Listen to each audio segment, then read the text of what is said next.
not just. So these muscles, you can actually see some of the extrinsic muscles here. So they're very, very thick muscle structures on the back, which you'll have your superior and your inferior rectus that'll move the eye up and down, and then you'll have your obliques, which will help you to move side to side. And then let me get off all of this other crud. You can see the cornea right here. Now, when the cow was alive, it was clear. But the poor guy has clouded up a bit since death, guy or gal, whichever. And it's not as... It would help if I ate dinner before I came, then I wouldn't be so shaky. Does anybody want a new ER visit with me today? Mm-hmm. Oh, Holy Cross is right there. Yeah, I know. We'll it's just really pop nice. right over. So you can see the cornea, and then you can also see this is the sclera. This is the white portion around the eye, and this is where you're going to get a lot of the shape of the eye from the harder sclera. So what you're cutting off is the... This is like... External. Yeah, this is the external things, and just... The lid. Yep.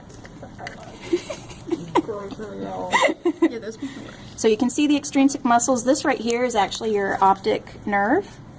This little bulb here, where it comes off. So if I cut away some of this fat stuff, you'll see the optic nerve in there and kind of sticks out. Okay, so now we get to cut the eye, which... Gosh, guys, my goodness. That's trifling.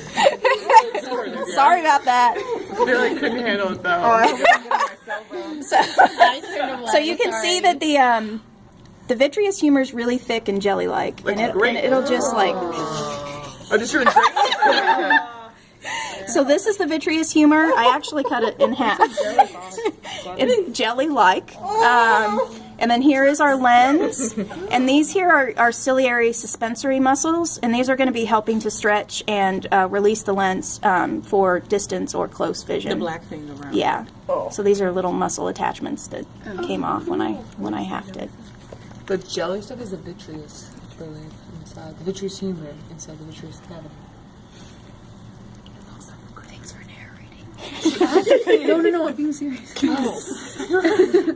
I seriously, my hands are so shaky. I really shouldn't have eaten the Skittles after lunch today. It's wreaking havoc on my blood sugar. So here we can see the pupil, which is the open space, and their pupil's kind of oblong. It's not circular.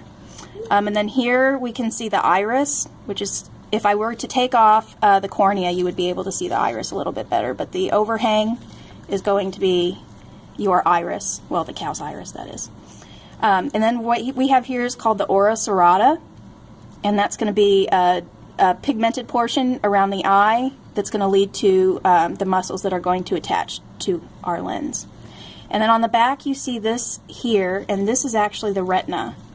And this is the neural portion, and you can actually move it, and if we scrape it off, it will actually go back to the optic, so where it leaves is that optic disc, and you can kind of, so it leaves out through here with the optic disc, which is the optic nerve. So all of those neurons will communicate to get out through the optic disc, out through the optic nerve, and then underneath that there is our shiny choroid. It's so pretty. Ours does not look like this because we're not supposed to be able to see that great in the dark. Ours is more blackish. But this is the shiny part, and then actually you can remove the shiny part, and then underneath that you will see your sclera. So sclera, choroid, and then I'm not going to be able to flatten this back out, but retina, which is the neural tissue. Are the insides of our eyes black like that too? Black but not shiny. Okay. So you'll see the iris, the ora serrata, you can see more of the retina. Up here, the neural part. The shiny part is the choroid, and then you can see the white part is the sclera.